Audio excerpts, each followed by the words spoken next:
Did we make it enough for you all today? Anyone sweating like we know? We've been sweating. It's going to be a fairly quick press conference. We want to be able to indicate today how the day has gone based upon the information we have available now. You will find that there are certain data you may be interested in that we don't have all of the compiled data for yet because the day's not over. We will be aspiring to get that information finalized as quickly as possible. Okay? As usual, if you have questions in those follow-ups, you can reach out to Carl or myself, and we will be able to answer those questions as soon as we have the answers. Any questions about that? So joining us today, we have the Superintendent of the St. Louis Public Schools, Dr. Millicent Boris-Schade. We have the President of the Board of Education, Dr. Karen Collins Adams. And we have Richard Lindell, I keep wanting to leave the N out, who is with Zoom, our bus carrier partner. I am going to open up the floor for questions after Dr. Boris-Schade has had some initial remarks, and then we'll just take these one by one. We do have a rough dead stop at 1:15, so I'll ask you to keep that in mind as we're looking at the questions that we're asking, and we will do our very best to get to all of the questions appropriately. All right? Dr. Boris-Schade. Thank you. Oh, and Mr. Square Watson, our Chief of Operations. He sneaked in behind me. Thank you, Mr. Poole. Good afternoon, everyone, and thank you for joining us today.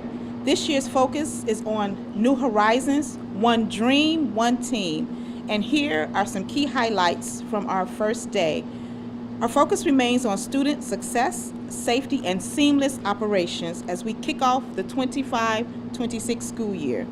As we work to get our schools ready for our students, our families have done a phenomenal job at getting their students ready for school. When we think about our first day attendance, while we're still working on our attendance numbers, we saw so many parents, so many moms, so many dads, aunts, uncles, grandparents, community members, and staff who were all so thrilled to welcome our students back to school today. Thank you to our administrators, student support services, and to our family support specialists who initiated and implemented the Men-to-Mentor program. Regarding our co-located schools, the first stop this morning was at Stevens, which is where Sumner has been relocated to. While the entire St. Louis School Board of Education is not present today, they send their well wishes, and our board president, Collins Adams, has represented our board well. And we were also joined earlier today by Mayor Kara Spencer. A special thank you goes out to Dr. Wallace, who was always full of energy, always full of Sumner energy, who led the way in getting Stevens ready for the return of our students. Our custodians, our staff, and the Sumner alumni have also been incredibly helpful in getting the building ready for today, making sure that it felt like Sumner. There was so much energy and excitement when our students arrived, as many of you were there this morning. Our next stop was Blewett, where Yateman is now located. When I spoke with Dr. Crumble on Friday, he was excited and looking forward to today. During our time there this morning, students were eating breakfast, learning about their new building, and students were also interviewing a few of us for their media class. From there, we went to Ames Visual Performing Arts Elementary School, where Washington Montessori has been relocated. When we arrived, we saw a letter written to staff and students of Washington Montessori from Principal Javita Prince, welcoming the students and staff. Families were excited to see familiar faces from Washington Montessori. Now, there were a few tears from our parents as they dropped their children off for the very first time for pre-K and kindergarten classes. We know that there has been some concern about whether or not these co-locations would work. Today, I watched with pride.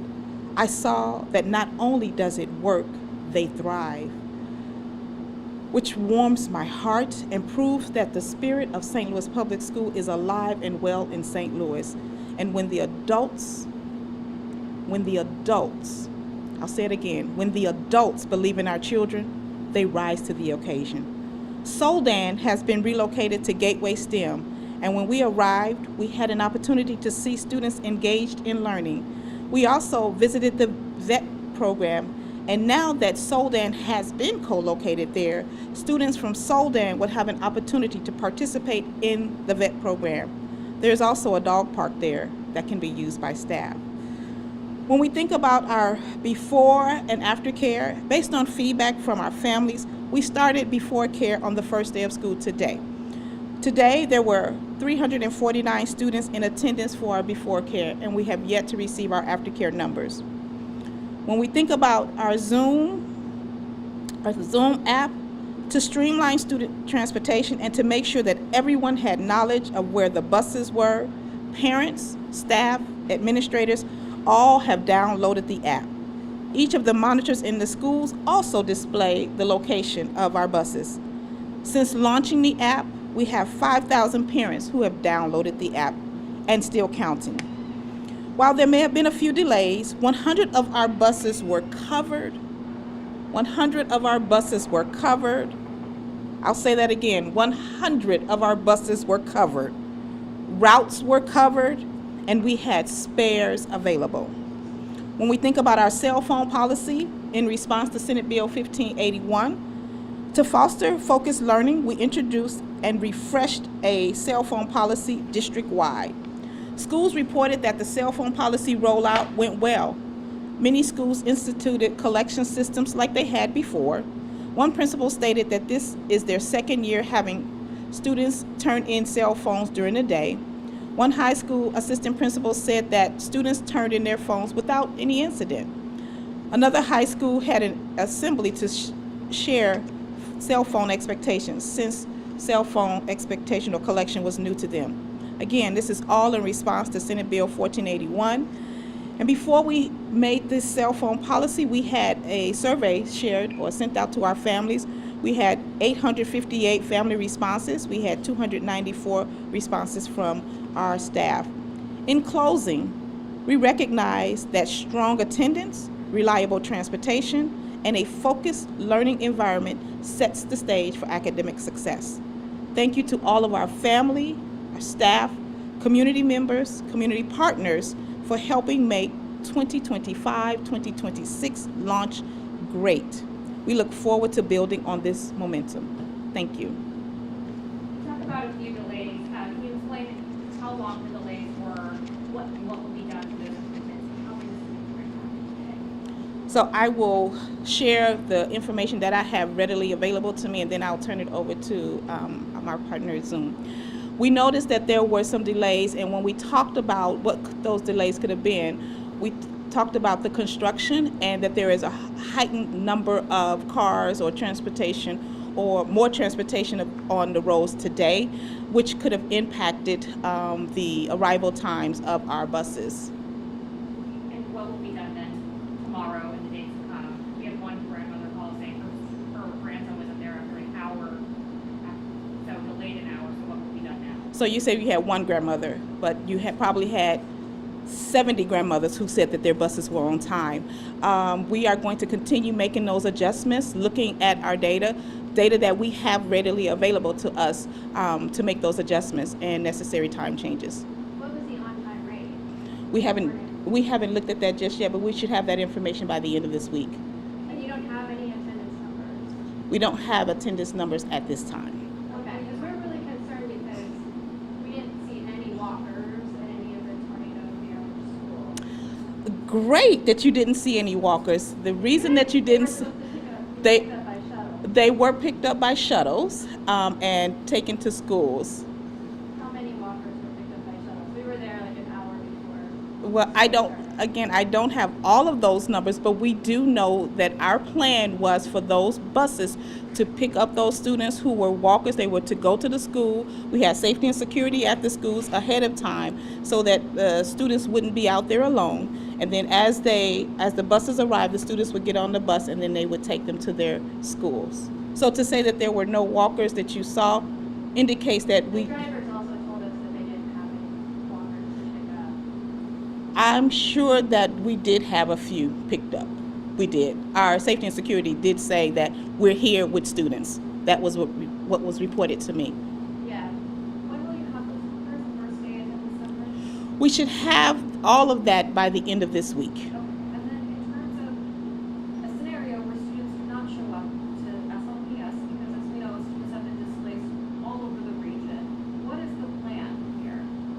if students do not show up, then we're going to continue making those calls and finding out where our students are.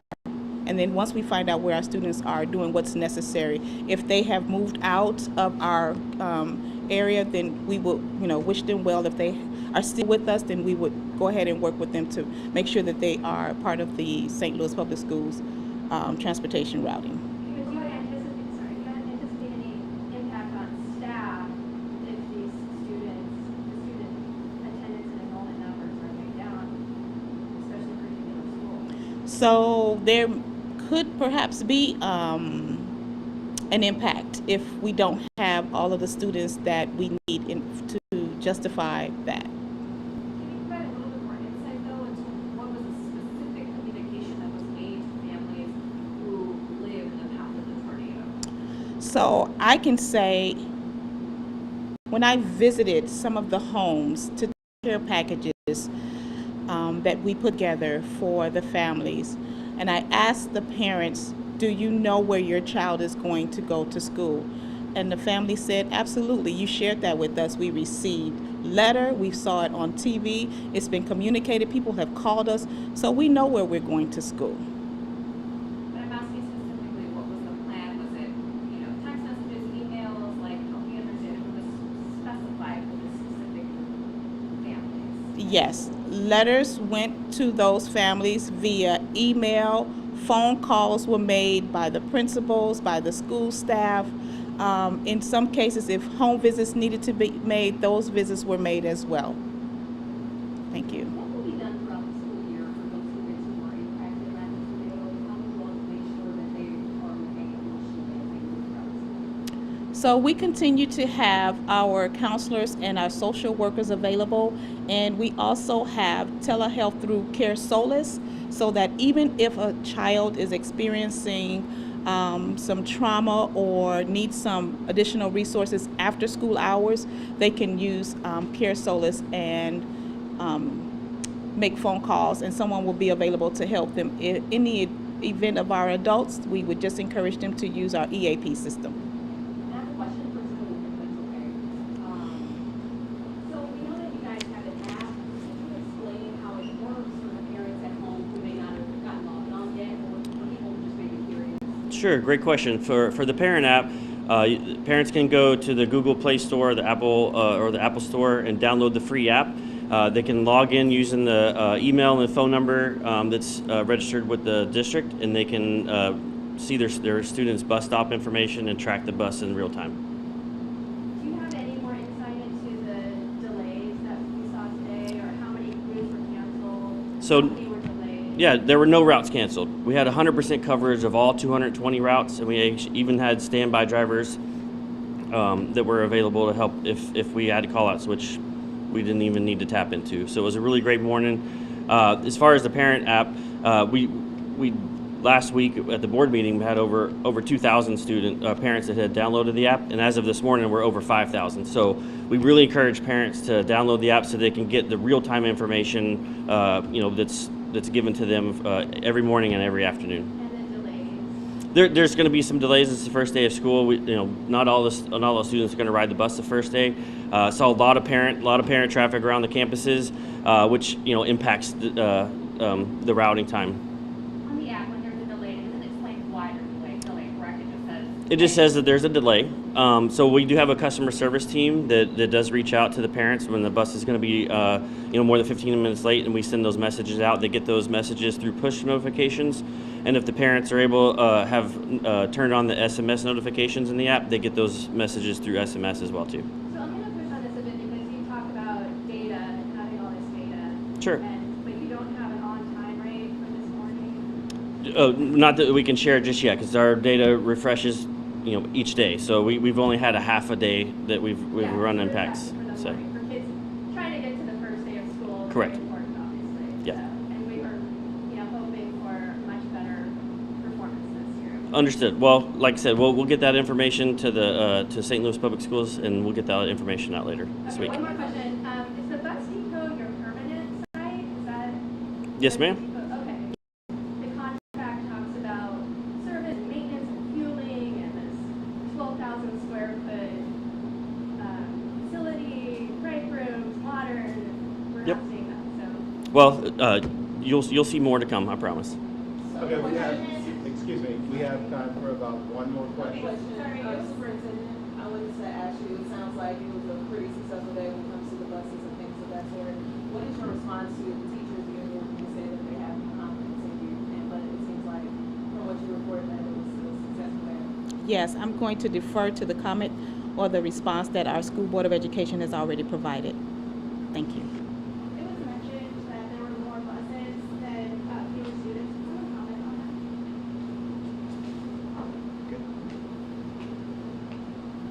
that? I had the wonderful pleasure this morning of riding the school bus and going along to pick up students. Many parents decided to bring their children to school for the first day of school. I'm a parent. I did that also when my daughter had to ride the bus. So that's quite understandable. You'll see more students on the bus as time goes on and parents become a little bit more comfortable with either where the schools are located because of the co-locations or the relocations. And you'll see more of the participation from the parents letting us know what's going on with, why they're not riding the bus on that particular day. That app is pretty accurate. I watched it in real time as there was a delay. We received a message that there was a delay. I watched what the bus driver had to do, and a student did not show up at that site so that she could actually mark that it was a no pickup. Those students that were picked up, that's immediately inputted into it, and it's at the driver's right hand. I mean, it's holding on the steering wheel with one and filing the app before the bus takes off. And those kinds of things are really important in watching how we collect the data. You mentioned data and how we're going to get this. Attendance data is rolled over after the fact. So we have to collect that data today. We have to do our cleanup, and then we have to be able to produce that in order to be able to report it to the State Department of Education. One of the things that everyone has to realize is that those students that have not reported to St. Louis Public Schools, we will, according to the Department of Ed, have to respond. If they have registered and they do not show up, we have to determine where they've gone. So there's a lot of work that's being put into that right after we start this whole school year process. So you'll have the data you need, but it takes a little bit of time to be able to get that. And I do appreciate everyone. I did see many of the reporters that were out there at 5:30 this morning when we were ready to start the day. So I want to thank you for all coming out, because that was amazing. And then following us to many of the schools to see the enthusiasm and the commitment that the parents had to keeping our schools running the way they needed to be. I want to thank Dr. Baruchade and this wonderful team behind me, because the Board of Education governs. And in order to govern, we have to monitor. And this was an excellent opportunity to monitor our systems in place that we've already sanctioned and said, yes, they have to go forward. So I'm really, really happy with all of this. Thank you. Thank you, Dr. Collins. Okay, that's all we have for today. Thank you for coming.